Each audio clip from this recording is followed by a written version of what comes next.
everybody, how you doing? Well, that's good. Welcome to PHLY Flyers. My name is Bill Matz. I'm your director of fun and games for the afternoon. And joining me today, we have a very special co-host. It is our friend Petey, Steve Peters, Yeah, joining the show. What's going on today, Petey? pretty excited, Bill, to be. I'm not a guest today. I'm a co-host, so a little bit of a new thing for me here at PHL. I'm pretty excited, and I think Philadelphia Flyer hockey fans are pretty excited in this offseason too. So hopefully, you are the director of fun and games. So hopefully, I don't even know what day of the week it is. Thursday. It's almost the weekend, so we can try. Thursday sounds fun. right. Yeah, Thursday we sounds have right. some fun today. Yeah, absolutely. For those uninitiated, well, what the hell's the matter with you? Petey, longtime video coach in the Coyotes organization, was an analyst for PHNX before the team just up and left the city. And also you produced at ESPN. Now you have the awesome YouTube channel, Inside the Coach's Room. I recommend it for new and diehard fans. I always learn something when I talk to Petey, and we're going to have some fun today, but we got to take care of a little business right at the top. First and foremost, you all know you need to hit the like button, damn it. I asked for so little of you people. Hit the like button. It's completely free. There's nothing else you got to do. Monday, August 4th, we are hosting a Q&A night at the PHLY studios, 6 to 8. For diehards, you can come in, talk to Charlie and I. Kelly may or may not be there. We'll see. We're going to have some fun. We're going to have some food and drinks. We're going to talk some hockey. If you are just like, my friends can't hear me talk about the Flyers in the middle of July and August anymore, well, come in with people who have to listen to you. Quite honestly, come on in. Go to allphly.com to RSVP. And if you're not yet a diehard, what are we doing? Come on. Now, better than ever, $36 for the year, new introductory offer. If you are not yet a diehard, get in while the getting's good. Go to allphly.com to sign up. All right, I think that takes care of everything. So what's going on today, Petey? It's just this hard time of year, Bill. Like with the playoffs are over, free agents is still kind of buzzing, and everybody right now, and I'm telling you, it's all 32 teams go, hey, we got a chance. Like we're better than we were a year ago. And this is just that time where us, the guys behind the microphones, are just dying to talk about literally anything until they finally get back on the ice here. Coming up, not that far now. Like, dude, it's getting close. It feels like the season just ended. It feels like we were just doing the draft. And like we're looking at the schedule coming up, and we're in this little dead period. We have a few weeks, but like rookie camp will start, then main training camp, we'll have the preseason. Like it's going to be mid-September, September 20th before we know it. And then it's basically the season already. It feels like it absolutely is flying this year. And listen, that's what happens when the season wraps up on like, June 13th or whatever it was. Yeah.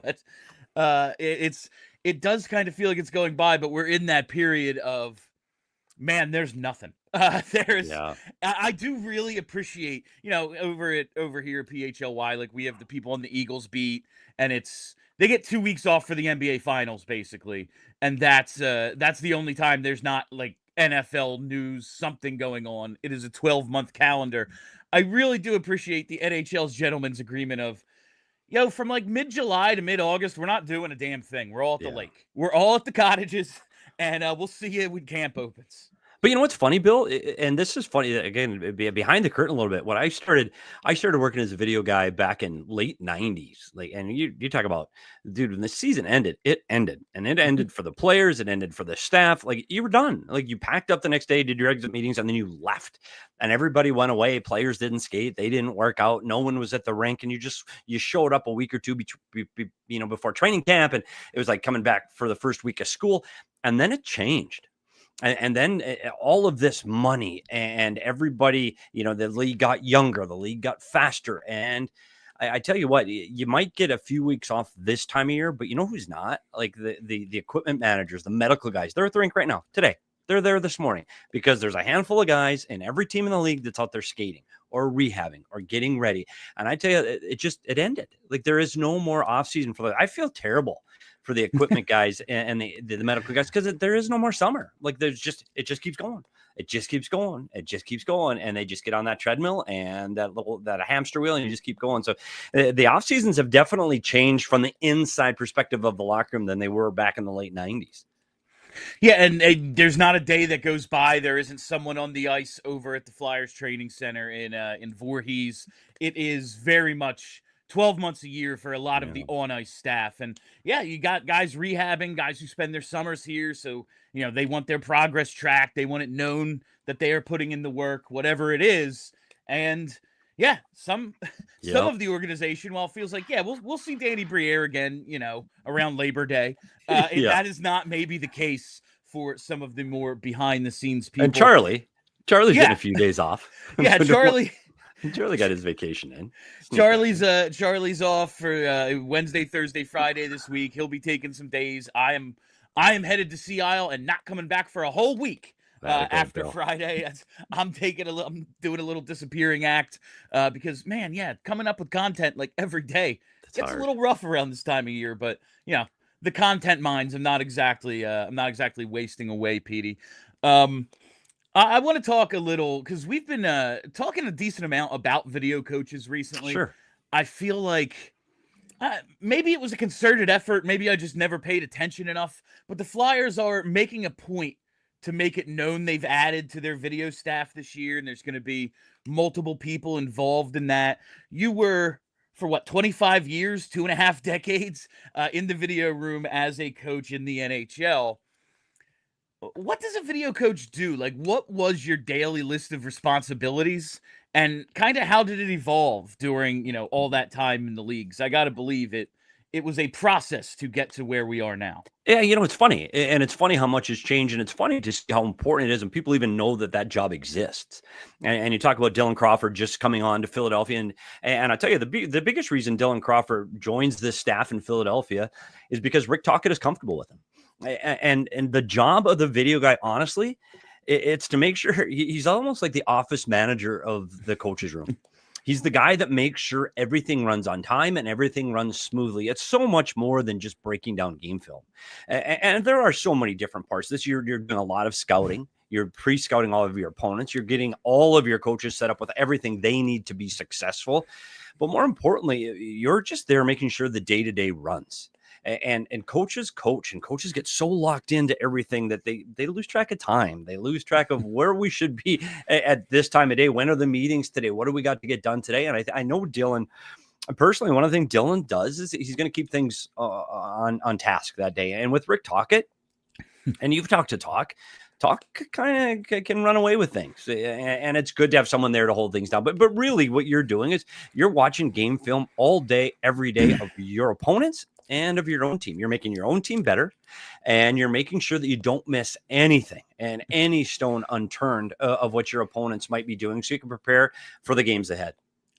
That was just thinking of Rick Tocchet. Like, got to talk to him. It was day 2 of the draft, and it's whether he has 12 minutes, 18 minutes, or whatever it was to kick off our coverage that day. And his handlers, it's the draft. He's got plenty of other media obligations, all sorts of stuff. And they're like, okay, telling us to wrap it up. And I've asked 4 questions. He's giving us these answers. Like, I can see how it maybe can get away from him a little bit. Like, if you asked John Tortorella the right question and he was in the right mood, he'd give you the thoughtful answer. Tocchet, it's, oh, yeah, that's a good question, and then gives you a monologue. I can see how the day could easily get away from him. But that's who he is, Bill. Yeah. And it's funny because when we talk about the relationship inside the coach's room with Rick Tocchet, and you've seen it, Rick Tocchet is very collaborative, and it's not just with his players and his staff. It is with the media.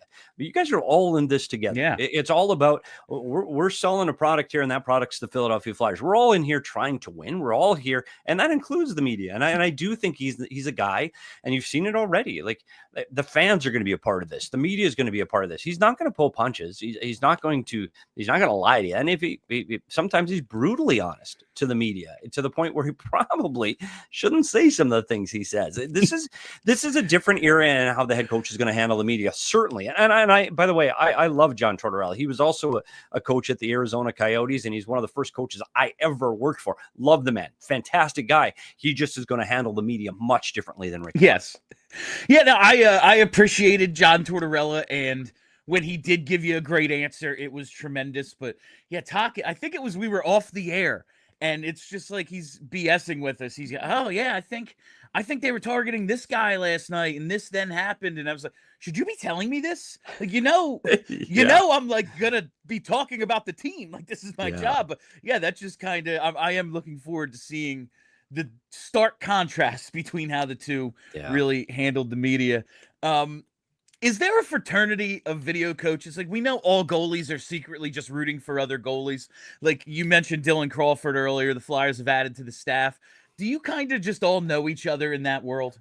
It's funny because when I first started, late 90s, early 2000s, it was an extremely tight fraternity. And the reason it was so tight back then is we didn't have access to 24/7 access to content.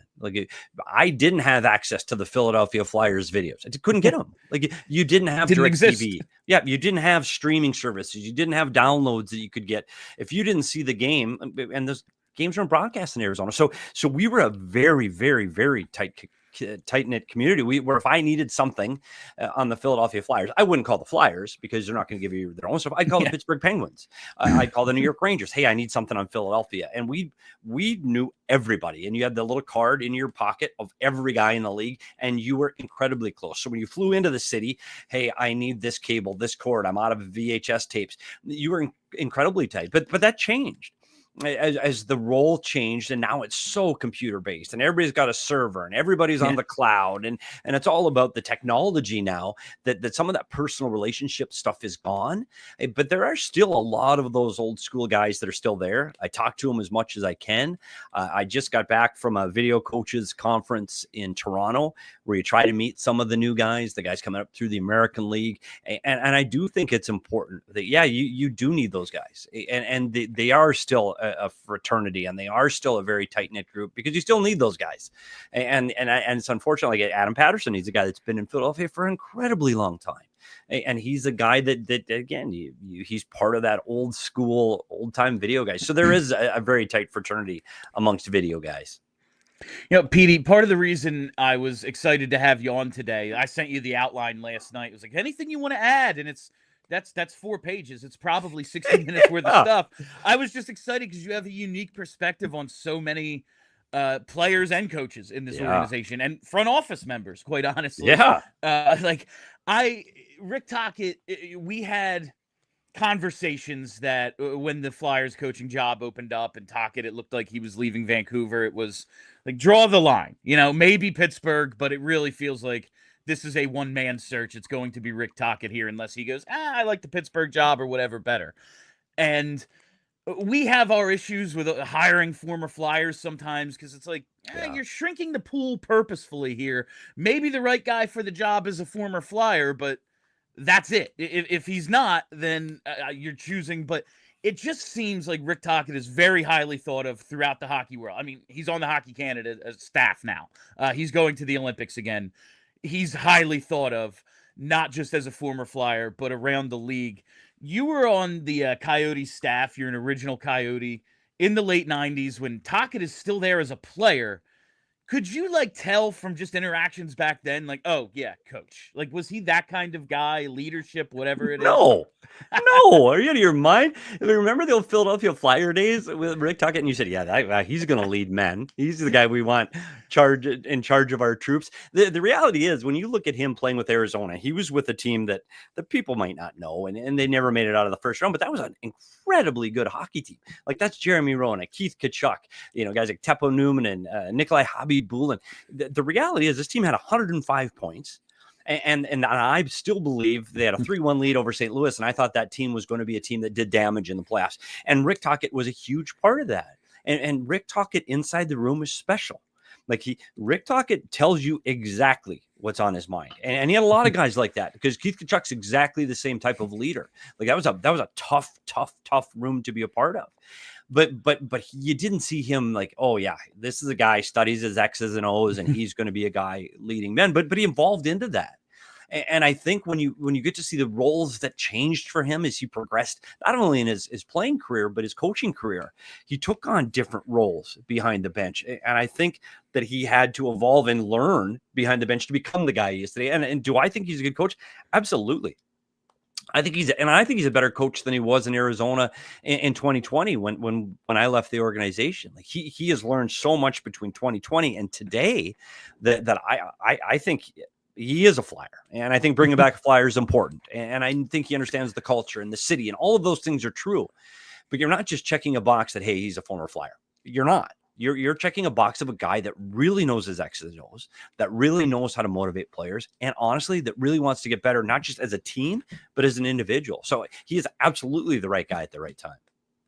So speaking of Tocchet and the relationship he has with players, I am looking forward to seeing how he can maybe take Trevor Zegras to the level he was at 20, 21 years old and maybe exceed it, become the guy many of us thought he'd be when he was a rookie, finishing, with the Calder, being on the cover of video games, looked like he was going to become one of the faces of the league. And it has really fallen off the last 2 years to the point where when the trade went down and we looked at the price, we kind of went, well, Danny Briere just kind of had to do this. Like, just take the risk because it's Ryan Poehling and 2 non-first round picks. Cool. It is worth the risk here. But I remember listening to your conversation with the What Chaos guys when it aired about the Zegras trade. It was about a month ago, and I was like, okay, interesting perspective. I went back and listened to it yesterday, and I went, damn, Petey is just going off. And that was an excellent episode. The Erik Karlsson stuff, the Mitch Marner stuff, it was really good dynamic with those two and you. But with Zegras and Philly, our hope is that he can become probably not. Yeah, that's the guy you have out there 22 minutes a game, like a Crosby, a McKinnon, a guy who you just lean on. But he can be one of the leading scorers. He can be running a power play alongside Michkov. He can be an exciting player for this team as a role player. Maybe not the star, but as one of the top 6 forwards, one of your top 2 centers. I think it's worth the risk. We've acknowledged no guarantee. Like, there's a reason he went for the price he went for, but the talent is in there.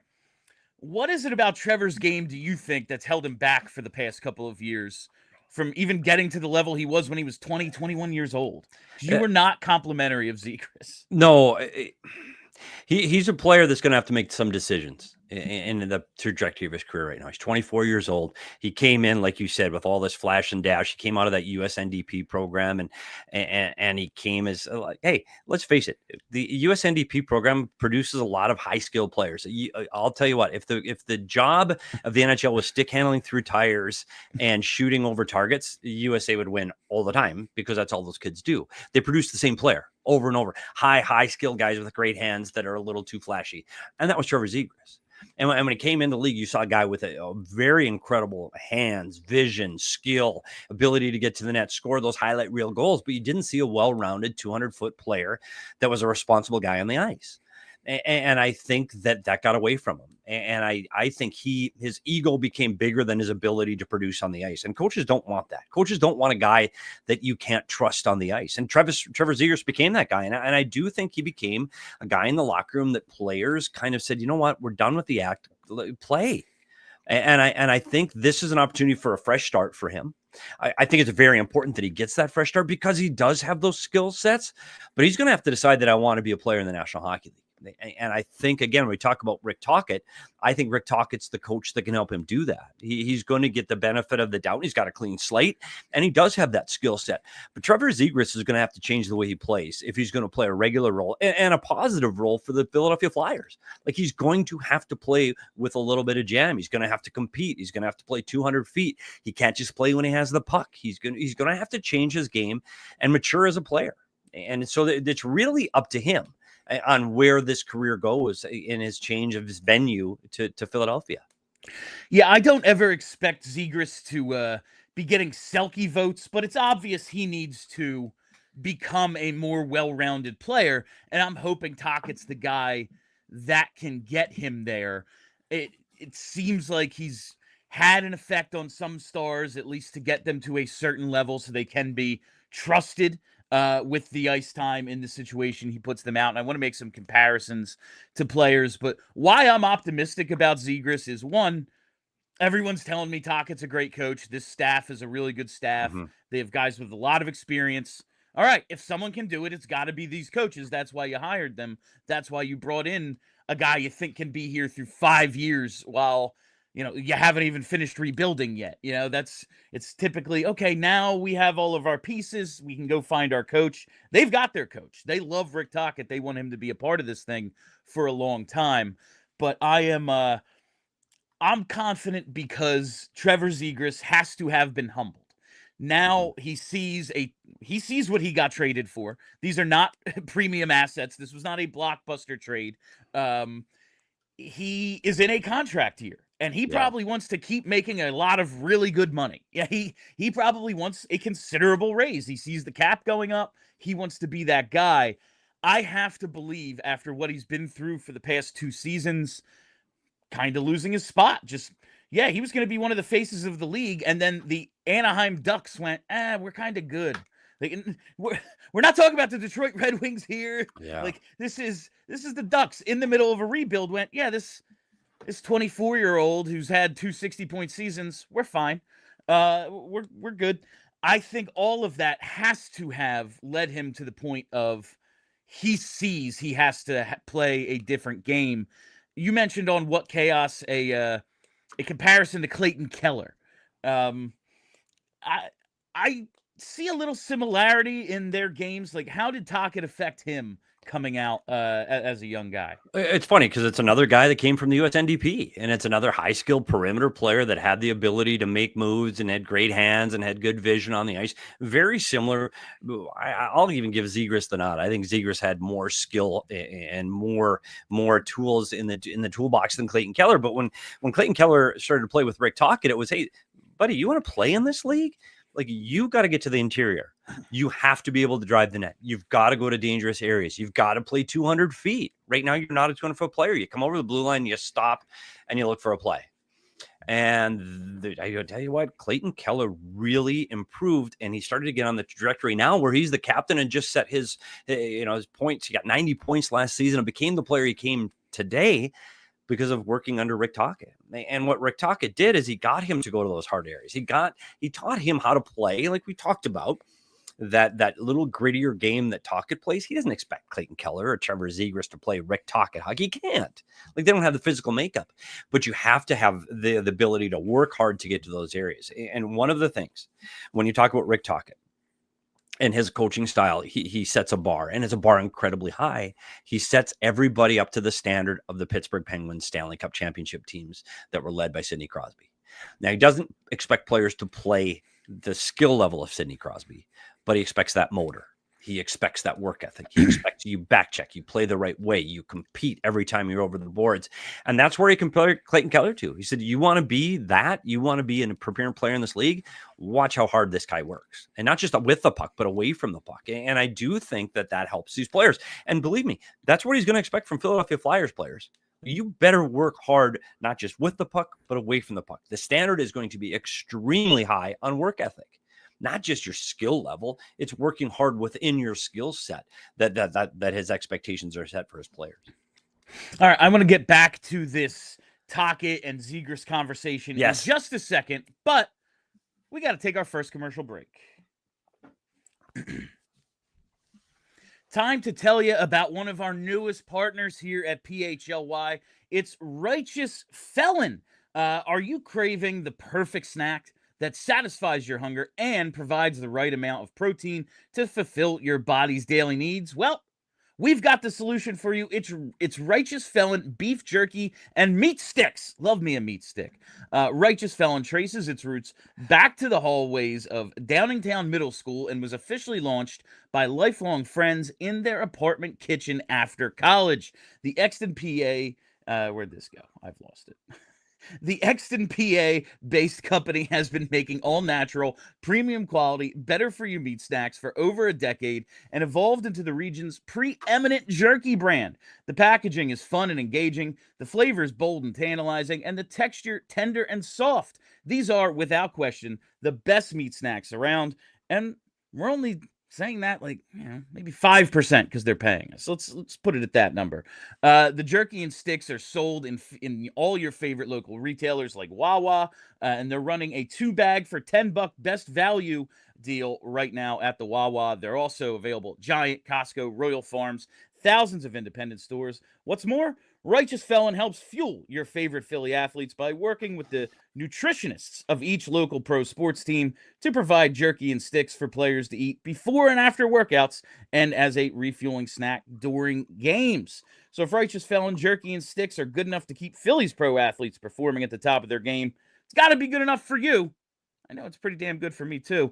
Now, if you're the kind of person who wants a deal and snacks delivered to your doorstep, you can order online at righteousfelon.com using discount code PHLY20 for 20% off. They have all kinds of cool variety packs and bundles on the site, so it's also the perfect gift for that special meat snack lover in your life. Again, that's discount code PHLY20 for 20% off your order at righteousfelon.com.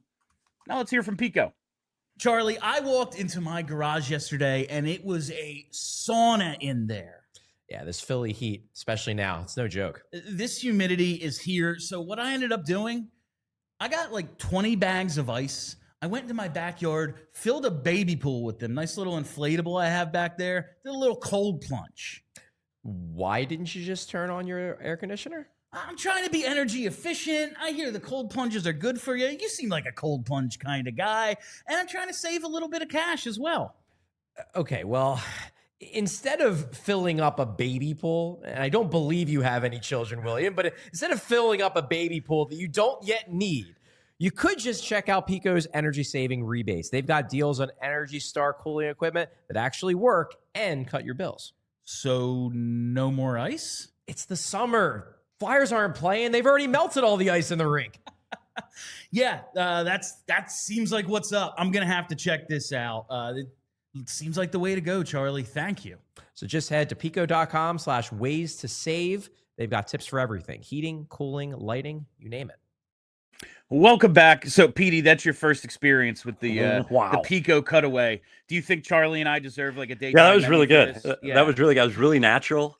Acting is definitely in your future because that was really, really strong. Entertainment and the fun and entertainment director, Bill Miles. Thank you. So, I think like maybe one of the issues we had with the idea of the Tocchet hire is we had a little false idea at first of what he is, because you think of Tocchet as a player, and it's like he was awesome, but 100 points, 200 PIMs, that kind of guy.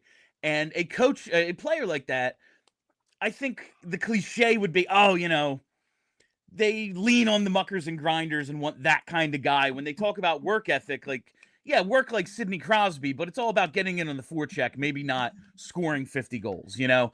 But as we really dive into his career, like, he was the Phil Kessel whisperer in Pittsburgh, and I don't think Phil Kessel is thought of as, you know, Mark Stone. Yeah, like I don't think that's the thing. Listen, Quinn Hughes was trying to lead the effort to tell Vancouver, like, bring this guy back. He's a great coach. Hughes is awesome, one of the most dynamic defensemen in the league, maybe the most, but he's not exactly like Pronger or Chara. Like and I think like once we realize there's a variety of players he's worked with. Yeah, maybe it wasn't right with like Pedersen, but there's plenty of stars that has worked with, really good players that he's taken to another level. Like, is that kind of what makes him such a well-liked coach, is his ability to communicate with so many different types of players and guys? Yeah, and keep in mind, but he still has that mentality of a player. Like when he goes into the coach's room, it's not like it's us and you. You know, you are the players, I'm the coach. It's we're all in this together. And as long as we do things the right way, we're going to be fine. But I'm one of you. We're going into battle together. And he's got this real message and communication level of us. Like we're doing this together. And as long as we do it the right way, and you're accountable to your teammate, and you're accountable to the coaching staff, and you're accountable to yourself, we're going to be fine. And I think when he gets to a communication level, he's incredibly big on one-on-one communication. The last couple of years he was in Arizona, he came up with a chart. And all the coaches had to have it on their computer, and I had every player on the team, and it had columns of, hey, did somebody make contact with this player today, tomorrow, next week? And it wasn't, hey, we have a one-on-one meeting and it was all formal. It was, hey, did you pass the guy in the hallway and say, hey, how you doing? what's going on a personal level, or taking them one-on-one on the ice to stay with them after practice. And it was really about the individual. And it was important to coach different individuals differently, because you have to find out what the button is to push that guy and get him to perform with you. You don't give the same message to the same players. And Phil is a perfect example. Like, Phil Kessel beat, his own drummer for sure. Phil's a strange guy, but Rick Tocchet was able to get the best out of Phil Kessel because they communicated they honestly communicated like a bigger brother, little brother. Like, they had that kind of relationship where they could have those battles verbally, not physically, but those verbal battles in the hallway or in a meeting room where Phil would challenge Tocc and Tocc. Hey, he's a confident guy. If he's all for listening to players and coaches bringing new ideas, but you better have something to back it up. And that's what Phil did. Hey, I saw it this way, Tocc. This is what I think we should do. And as long as you have ideas that can help the team, he's going to listen. But you're right. I was specifically with this group of Philadelphia Flyers, with so many personalities and so many players doing things differently, I think he is a guy that's going to try to get the most out of those players. But you got to work hard. I don't care if you're Trevor Zegras or you're Nick Delarier. You're going to have to work hard, and you're going to have to play the same way when you jump over the boards. Now, there's another player in this organization that you have a pretty unique perspective on. It's the general manager now, Danny Briere. He is a first-round pick of the Coyotes when they make the move from Winnipeg to the desert. And you kind of saw him come up through that organization. He had the big breakout in 01-02, gets traded the next year, but he kind of matured into an NHL player during that time before he goes to Buffalo. Now, he's undersized. He's highly skilled. He was a fun player. I don't think anyone who saw him here in Philly would question his willingness to go to the dirty areas, though, or to hit you in the teeth with his stick if he had to. He was... While, we always talk, you got to be big to be a playoff performer. Danny's about 4.5 feet tall, and I saw him score more clutch goals for the Flyers than I've seen anyone score in my life. As a young, 20-something, you're new in the organization, he's coming up. Was that something he had to learn, or was that always innate in him? Because we're can Zegras become a guy who's a little bit more like that, or was it always in Danny? It wasn't. And it's funny because I think the compete was in Danny, and Danny wanted to be a good player. But when you look at his early career in Arizona, he came in as a rookie, played a few games in 97, but it really was 98, 99 where he got the opportunity to play. And the league was different in 98, 99. It wasn't suited for Danny Briere. That wasn't the style of player that could play in 98, 99. You still had clutching and grabbing. You had defensemen like Scott Stevens in the league, and Chris Pronger. It wasn't the game that it is today, where smaller players could succeed. There wasn't as much room out there. It was much more physical out there, and Danny struggled. And Danny was a guy. He came in at the same time. You're talking a similar time as Shane Doan. They were both young players at that time, and they were both still going down to the minors.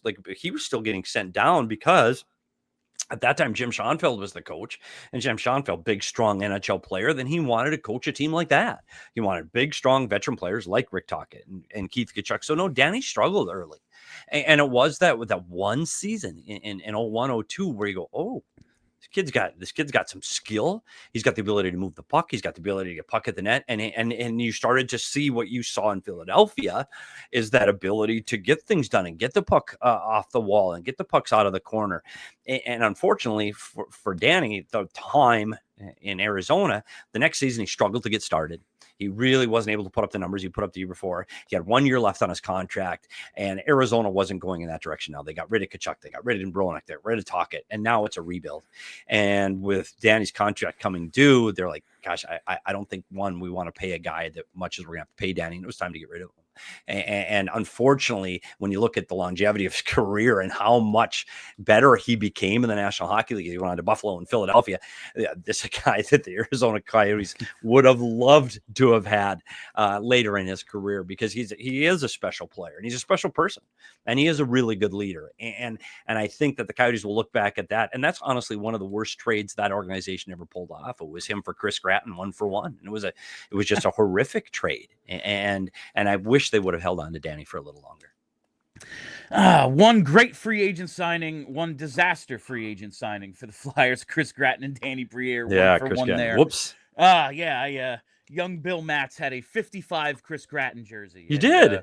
and he changed. He was a his good golfer in Arizona. Yeah. I tell you what, when he got to Arizona, that was the time period in Arizona where it was a great place to retire. And no offense to some of these players, but Peter Nedved, Tony Amonte, like people didn't even know they played there. Brett Hall played in Arizona.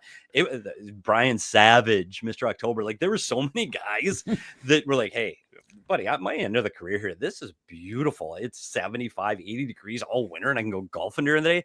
And unfortunately for Chris Gratton, he fell into that category where he was much more concerned about his golf score than his points on the board on the ice. That's very. He was a great golfer here. That perfect description.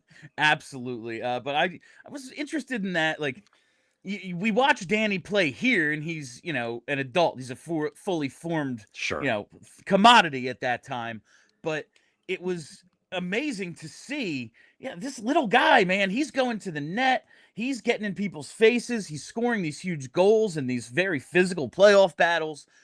That wasn't always him. It can be a learned thing. You Absolutely. can figure it out. And I think, that's the path, whether it's Keller or Briere, that is the path for Zegras to kind of get to what was promised with all that skill and being a high first round pick and all that comes with that. Yeah, and it's not, honestly, it's not just Zegras. There is an element of that to Matvei Michkov too. Like you're going to have to get these skilled players. If you get the skilled players of the Philadelphia Flyers, and I believe the Philadelphia Flyers are a better team on paper than they were a year ago. And if you get that team to not only have more skill, but you get that team to work harder and work together, I think that you're going to see a team that makes strides and makes improvements. Yes, there is going to be a lot of pressure on Trevor Zegras. But to your point, Trevor Zegras didn't tear up the NHL in the last 2 seasons. He's a guy that he got 6 goals in 30 games, 12 goals in 57 games. He got 18 goals the last 2 seasons. Pump the brakes a little bit. He's a guy that might not get all of the ice time that you think he's going to get early. He's going to have to earn it. And he's going to have to come in shape into training camp. He's going to have to show his ability to work in training camp. I think it's going to be very important to see the Trevor Zegras that first 2, 3, 4, 5 days of training camp where you see players that, hey, you better be ready to play. And he better be the guy first in line in practice drills. And he better not screw up practice drills. And he better work through practices. If he does those things, he's going to get those opportunities. If he doesn't, he won't. We are all hoping Trevor Zegras at least helps fix the complete lack of centers in this organization at the NHL level throughout the prospect pool. Just until this past draft, basically no centers. Do you think he can stick down the middle with Rick Tocchet? I don't know. I'm concerned. There's more to it. One of the things is when you look at what he's done over the last 2 seasons in the faceoff circle, he's struggled. He's taken 300 faceoffs in 2 years. To give you an example, Mason McTavish took 1,500 faceoffs over that same time frame. Zegras doesn't take draws in Anaheim. And when he did, he was one of the worst faceoff men on the team. He's at just over 37%. It's not very good. And so I know that's just a piece. That's just a piece of what you have to do is taking faceoffs, but he's not strong enough there. So yes, if you think he can be a centerman, man, you're going to have to put him on a line with somebody else that can take draws. And whether that's with Noah Cates at times, or whether that's with Christian Dvorak at times, I think you're going to have him learn how to take draws with somebody a little stronger in the faceoff circle than the players that they have now. But more importantly, if you're going to play center for the Philadelphia Flyers, you're going to have to play a very strong defensive game. You are going to have to be able to defend. You're going to have to be able to play in your own end. And I'm not convinced right now that Trevor Zegras is a guy that can dig out the puck in the corner and help get the puck back for the Philadelphia Flyers. He might be more suited in the defensive zone at wing. Now, if he wants to play center, like he says he does, he's going to have to prove that. And I believe he will get opportunities in training camp and preseason games to try to play in the middle of the ice, because you can't succeed in the National Hockey League without strong middle ice. You can't. The best teams in the league have a 1, 2, 3 middle ice that can compete. So I think it's going to be important to have a very strong center ice for the Philadelphia Flyers. If that's Trevor Zegras, I think that's yet to be determined. I think there's a little bit of a learning curve yet for Zegras. Yeah, Charlie and I have discussed, we did our way too early lineup, ideal lineup for opening night thing. And I have Zegras at center, but it's with Dvorak on one of the wings. So they can kind of balance each other out there, and you can at least help out on draws. take some of the pressure off there until maybe he gets a little more comfortable. That is one thing the Flyers have been well suited, is turning guys who are in the faceoff dot to at least acceptable and good players into like really good. Sean Couturier, he's over 55% the last few years. He and Claude Giroux were an awesome team. They operated at like 60%.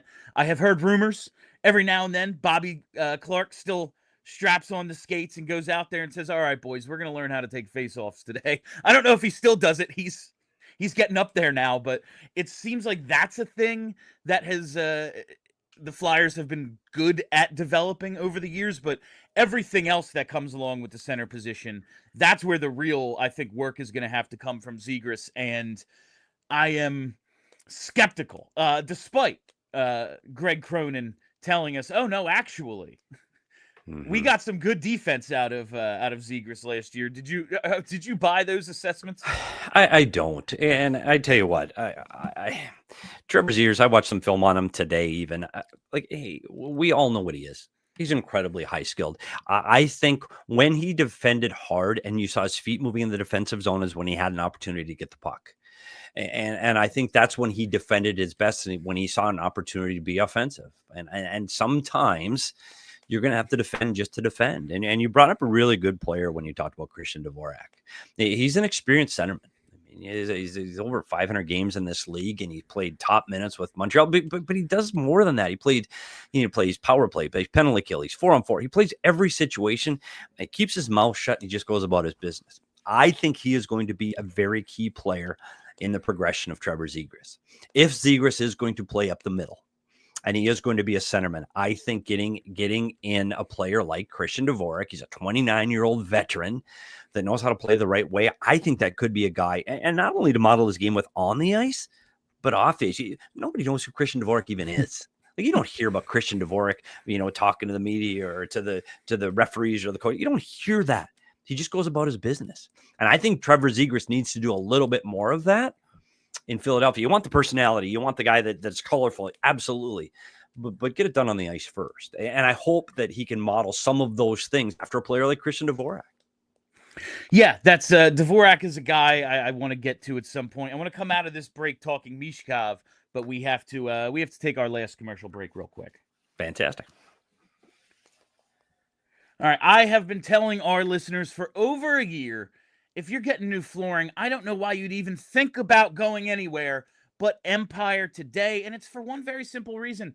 Empire Today has the flooring experts, people who live and breathe flooring and will be with you every step of the way in your project. It is nothing like the big box store experience where if you can even find someone to talk to, they are of little to no help because their job isn't flooring. Their job is just working at this store. Well, that's never the case with Empire. And Empire does something that no big box store can do. They bring the showroom to your home. That's right.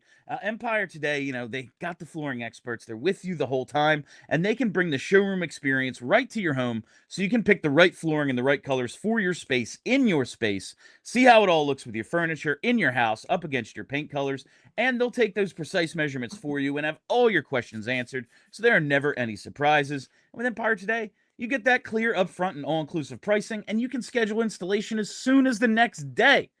Because no one wants to wait. You want your house looking right now. So schedule a free in-home estimate today, because some things are just better at home. And PHLY listeners, listen up, because you can receive a $350 discount when using promo code PHLY. You heard that right, $350 off with discount code PHLY. Restrictions apply. Visit EmpireToday.com/PHLY for full details. While we're here, let's talk about Cherry Hill Jeep, because if you're looking for a Jeep or Ram truck, there's only one dealership in South Jersey who has been the market leader since 1967. That's as long as the Flyers have existed. Cherry Hill Jeep has been on top, and that is our friends at Cherry Hill Jeep, cherryhilljeep.com.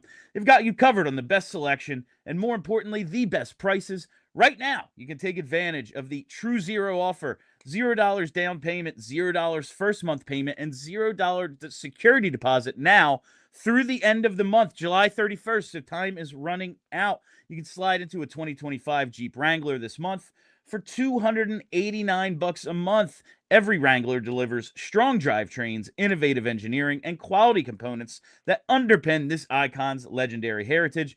or you can pull away in the most luxurious and functional SUV, the 2025 Jeep Grand Cherokee Laredo, also included in the True Zero offer. So stop in today, tell them PHLY sent you. You'll receive an additional $1,000 for your trade-in. I know people buy Jeeps and Ram trucks elsewhere. I just don't know why. Drive home in your new Jeep or Ram truck today, just minutes from all bridges, or available online 24/7 at cherryhilljeep.com. All right. Matvei Michkov. You and I talked a decent amount about him during the season, critiquing whatever the hell the power play strategy even was. Oh yeah, let's face him away from the net for some reason. That makes a ton of sense. Just easily the best scorer on the team. Let's see how he does over there, not on his natural side. I digress. There was a semi-viral clip earlier this week. I saw it on Instagram. It was all everywhere, where he's speaking in Russian, doing an interview talking about how when he got to the NHL, he was like, what the hell? What is even the point of the dump and chase? How he hates to play that style. Like when we talked with Rick Tocchet at the draft, he talked about establishing a forecheck, maybe not being such a rush-centric team, because outside of the Noah Cates line last year, this team was a one-and-done on offense. Yeah, we got our 2-on-1. Maybe we scored, maybe we didn't. That's it. Plays going the other way. He wants to have possession of the puck a little bit more than I think Tortorella stressed. Maybe Tortorella was just looking what he had and said, you know what, we're going to be a rush team because that's what our skill is. But there just seems like there's a little consternation that Tocchet and Michkov are going to clash over play style. How would you describe Tocchet's offensive philosophy overall? Hey, I think this gets lost a little bit. I don't think Rick Tocchet is going to say or going to coach like, hey, let's get over the red line and dump the puck. He's not.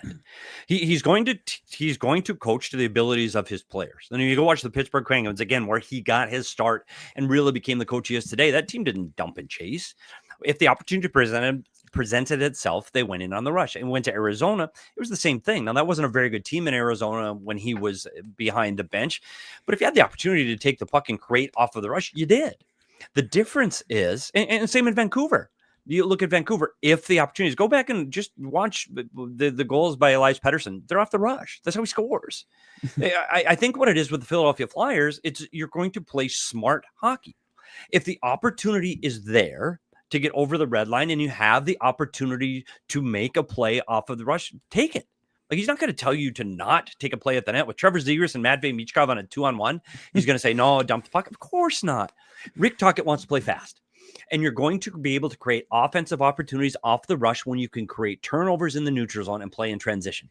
Those opportunities to play fast, you're going to carry the puck in across the zone and take chances off of the rush. Having said that, if you don't get those transition chances, look at the best teams in the Eastern Conference.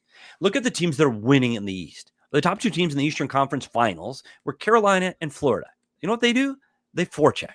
They forecheck extremely well. And I tell you what, defending in the Eastern Conference, you're going to run into a lot of 1-1-3s and that three guys stacked across the blue line, and you got nowhere to go. You have to have the ability to get the puck in and go get it back. And one last thing with Michkov, and you talk about playing in the KHL and playing in Russia, they play more on an Olympic style sheet, which is 15 feet wider than they play here in North America. You have more room. You're going to have more of a rush game. If you can't forecheck in the National Hockey League and dump the puck and go get it back, you will not win a Stanley Cup. I'll stake my claim on that today. Even Edmonton got better at dumping the puck and going to get it. They were able to get pucks through on the rush, but they also forechecked. So don't look for Flyers to be, hey, we're just going to dump and chase and grind you out. No. If the opportunity is there to make a play off of the rush and we can use our speed and team speed to make plays, they're going to do it. Absolutely. He's not going to discourage players from being an offensive player and creating off the rush. He's just going to say, if the play's not there, put it off the glass and let's go get it. Play smart. So I think that is the big difference that gets lost in what Michkov was saying. Yeah, and that's we talked about this earlier in the week because there's this, is this team, are they going to try to get away from like a more skilled game? And it's like, I don't know. They have Michkov and Zegras. How much are they going to, what's the point? Why have these guys if you're going to not let them do what they do? But we saw it a couple of years ago when the Flyers were actually in it, surprisingly, until the last day of the season. Yeah, they have this fun rush-based offense. They're scoring all these shorthanded goals, getting all these breakaways. It's fun. But then February, March come, teams start to turn up the defense a little bit, and the offense dried up for the Flyers. You have to be able to do it. You have to have the versatility to do both. And there's no one saying carrying the puck over the blue line, whether it's on a give and go play, whatever it is. No one's saying you can't establish a forecheck that way. There's no law against carrying the puck into the corner and then getting the cycle going. You don't always necessarily have to dump it either. Like, the things aren't mutually exclusive. So we're always worried that the coach is going to make our worst nightmares come true. And listen, it's happened. I say about Dave Hackstall all the time. He thought good players were bad and bad players were good. And that's not really a recipe for success. I don't think Rick Tocchet is going to have problems like that because he understands the talent that he has and what the strengths of his team are. But it is, the star of the team doesn't want to play dump and chase, and Rick Tocchet's talking about establishing a forecheck. People are worried. But I do think there's a happy medium. Yeah, I do too, Bill. But again, if Matvei Michkov is on a 1-on-4 and the rest of his line mates have changed, don't stick handle through 4 guys. And I think that's the kind of play where Rick Tocchet's going to sit him down on the bench and go, dude, dump the puck in. I think I really do believe it is just about playing smart. And you look at some of the speed on this team with Philadelphia now.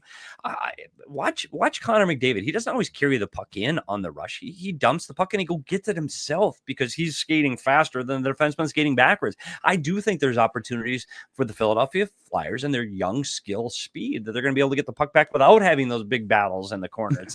It is about establishing offensive zone time and offensive zone pressure. And sometimes you have to dump it and play smart. I do think that you've brought up the most important thing about this new Flyer version in 25-26. It's going to be early, the Michkov and Zegras relationship with their head coach. And can he get them to be on his side and play the way he wants to play and they go in together? Or is it going to be adversarial? And is it going to be a difficult relationship where Michkov's going, I'm not going to play like this guy wants me to play? And if it becomes that, then the Flyers are going to have a problem. And I do think that's the biggest thing to keep an eye on is this training camp starts this October. Yeah, and I feel, even though he's, considerably younger than Zegras, like, I've learned enough about Michkov's personality. Yeah, he's a competitor and he might snap back at John Tortorella a couple times, but he was very complimentary of Tortorella. He was very willing to learn. He wants to be awesome, and that's apparent. He comes out at his exit interview that, you led all rookies in goal scoring. You're second and third in points, whatever he was. He just goes, it all sucked. I wasn't nearly good enough. And he talks about winning so much. I don't care what I score as long as we win. Tired of losing. I think I have a handle on his personality enough that I think he and Tocchet are going to get along. I think Michkov, despite some of the flaws in his game, personality-wise, is a coach's dream. I don't know Trevor Zegras. No idea what to expect from him. I hope he takes his learning experience from Anaheim and goes, damn, if I want to be as good as I think I am, I have to make changes to whatever it is, his work ethic, play style. I just don't know. I am much more confident in the Tocchet-Mish relationship than I am Zegras, just because I don't know if he's mature enough yet to realize he needs to fix some things in his game. I hope so. I think they're going to get along really well. I do, because I think when he looks at Michkov, he's going to see a guy he does have a good motor. Like, he does compete and he does work hard and he does try to do things the right way. I just think the game is different than it is in the KHL. And I think the responsibilities of a high skilled forward are different in the KHL than they are in the NHL. And his responsibilities are going to be different here. And I think he just wants to learn. Hey, again, I go back to Tortorella. I like Tortorella. I think Tortorella is an extremely good coach. But I think Rick Tocchet is going to have a different perspective and different relationships with these players than John Tortorella did. And I think that, again, the slate's clean. And I think everybody's going to have an opportunity to reinvent themselves. And I don't think Michkov needs to reinvent himself, but I think you're going to see a player that can really get on the good side of the coach and go, hey, I'm willing to do what it takes to win. Help me get there. And I do believe Rick Tocchet can be a guy, and it's not just Rick Tocchet, it's his entire staff. Yeah. That I do, and I think it's management. I think management believes in this is the direction of this team. So I think everybody's on the same page right now, and what that's going to look like. I think it's going to be exciting for Philadelphia Flyer fans. I think it's a team that's improved. I think a team that's going to be better on the ice. I think it's a team that's going to compete harder. So I do think there's a lot of positives to look for in this year's Philadelphia Flyer team. We could have done 2 hours today. We've only got a few minutes left, Pete. That's it? As I said, Oh. as I said, it's just a good excuse if we don't get to everything to do this again, because it's always a great time having a conversation with you. But I just need a couple of things before we get to the super chats and get out of here. You were also in the desert with Ilya Bryzgalov. I just have to know, was he always nuts, or was it just when he got $50 million from Ed Snyder? No, he is an absolute nut bar. And I tell you what, though, because you guys saw him, there's the one thing about Ilya Bryzgalov, he is incredibly intelligent. He might be one of the smartest hockey players I have ever met. Like he read philosophy and he was very smart, and it was a big game to him. He wanted to say stupid things and outlandish things just to get people to go, "You're an idiot." But I tell you what, you wanted him on your team. Like when he was playing well, he competed incredibly hard. But man, what an absolute just the most bizarre personalities, and you've heard it, all the quotes he had. He was absolutely like that, but he was a thoughtful, intelligent, really good guy. But I tell you what, he rubbed teammates the wrong way at times, because that silly, funny attitude doesn't always play in the room when you have personalities that are really trying to compete. But yes, absolute nut bar from day one. He was so freaking funny. I wish it worked, because he'd be a legend here. I mean, he's still on the payroll. I think his last check comes July 1st, 2027. Geez. It was a 14-year buyout. Wow. He had 7 years left on a 9-year contract. Oh, better go Ilya. Better go Briz. He bought season tickets to the Flyers with the Flyers buyout money, which I find incredible. That's great. But he also had this way of putting things so simply. Like, it made so much sense to him, and you're an idiot if you didn't see it. I heard him tell a story, like, about a conversation he had with Peter Laviolette, and he just goes, "Yeah, I told him, like, my best years weren't behind teams that blocked a ton of shots. Like, I want to see it, and the defenseman clears the rebound." And Lavi just goes, "Well, we block shots here." Well, all right. Yeah. I'm not going to be as good. Yeah. Like, I don't know what to tell you. Like, this is, we're screwed. And it was just as simple as that.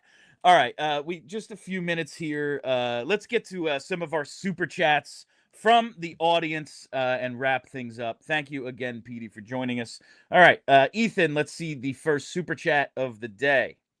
All right. From Scherer20X, since Hart is found not guilty, do we bring him back after signing Dan Vladar? I doubt it. I don't think that is an organizational relationship that is going to be mended anytime soon. That's just my guess. We have tried to not talk about this story all that much because it sucks. But with the verdict, it appears to have actually come out. I thought it was tomorrow, but it seems to have landed from the Hockey Canada scandal. I doubt it. I doubt they try to recross that bridge after letting Hart walk. I don't see that happening. But you're gonna like Vladar. A big upgrade in the goaltending there, and I think you got a tandem now you can run with instead of two young guys. You got a guy with a little more experience. Definite upgrade in the tandem in Philadelphia. I am excited about Vladar. What he said so far, it's all stuff I'm interested in hearing. Before we wrap up these super chats, we got to trigger overtime. If you are part of the TV audience, head to allphly.com to keep watching today's show. And had to do that for Kelly. She always makes the buzzer noise. All right. Let's see our next super chat here. We have from JH 342. That's 342 days until Connor McDavid hits free agency, PD. We have a guy. Is he a Flyer?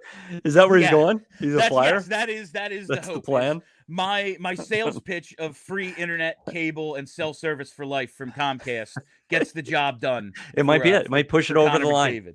Who wants to pay their phone bill? You know, I know I sure as hell don't. Take the complication out of it. But yeah, we Connor have McDavid. JH, one of our regulars, every day tells us how many days until McDavid hits free agency. And I said I'll allow myself to live in that world if he For doesn't sure. sign July 1st. And he didn't. So I'm he going to didn't. entertain the delusion until he ultimately resigns in Edmonton forever. All right, I think we have a couple more here. Let's see, from David Shub. I'm getting gas station chicken today. Cheers, bro. Awesome. Love to hear it, David. Yeah. Thanks for joining. Nutritious lunch. Like it? Yes, it sounds excellent. I am so freaking hungry. I can't Dude. wait to wrap up this show. All right. Do we have any more, Ethan? Was that okay? Another one from Dave. David spending the big $9.99 here. Silly seasons here. After last year, Flyers fans are tired. Hope and fear collide. Cognitive dissonance kicking in. Just wait till the season starts. The wild theories are a trauma response. I assume there's a lot of crazy talk going on in the chat, and we're talking There about is. yes. Wait. I'm no fan. Can I talk about the chat for a second? Oh, I know please, we're over please time. go ahead. Like it's been a while since I've done this at PHNX, and you've got your regulars. There's people and there are times that I've glanced over the chat, and I'm not even sure that are they watching the show? Like They've got their Buddy, have they go their own off. community going They on do. over there. There's a It's lot of very stuff going funny. on. Like I think it's half regular viewers and half it's just a chat room. Yeah. I bet you there's a lot of people who have this show on mute right now. But hey, thanks for tuning Just in. listening. I I love don't it. care if you're listening to me or not. If you tuned in, that's awesome. So that's fine with me. But Mr. yeah, Twitcher, there's a show? That's That's- funny. I often will That's glance if we're doing something, doing a read. I'll look up at this monitor when we're in the studio and just be like, "This has nothing to do with No, what we're talking Big about." debates, big yes. arguments, a lot going on in the chat. I Yeah. appreciate that. Yeah. Good form. Oh, yeah. It's great. Building a community is what we're doing here. Exactly. Do we have another one, Ethan, or was that it? That was think it. That may have been it for the super chats. All right, that was it. So that means that's all the time we have for you on PHLY Flyers. See, there's one more. Oh. JH just jumped one in. There we go. JH. Oh, there we go, JH. Yeah, I love that. That might be the best comment of the whole show. By the way, JH says, JH. "Love you, Petey. Hope we get to see more of you." The I'm screenshot. looking forward to it. Don't be surprised. You might see a we little have more some fun PD. stuff. We have some fun stuff to talk about. Obviously, the video breakdowns. Make sure you're following Petey's YouTube channel, Inside the Coaches Room. Really good stuff on there. Video breakdowns. It's a ton of fun. You can see the old video coach come out, and it's good stuff. Make sure you're following him there. Make sure you're following us here on YouTube as well. Hit that subscribe button. Set the reminder bell so you get notifications whenever we go live. And hit the damn like button. When we're remote, I can't see how many likes we have, but I bet it's not enough. Let's get that number up a little bit. All right. Follow us on all the socials. We're on Twitter at PHLY_Flyers. And follow the podcast wherever you get those. Just search PHLY Flyers. That'll do it for us. Thank you all for listening. And thanks to Petey for hanging out and entertaining today. Really always appreciate it. My name is Bill Matz. I got the point right this time because it's mirrored and I always point the wrong direction. That is Steve Peters. Till tomorrow, be excellent to each other. We all silly like the mail.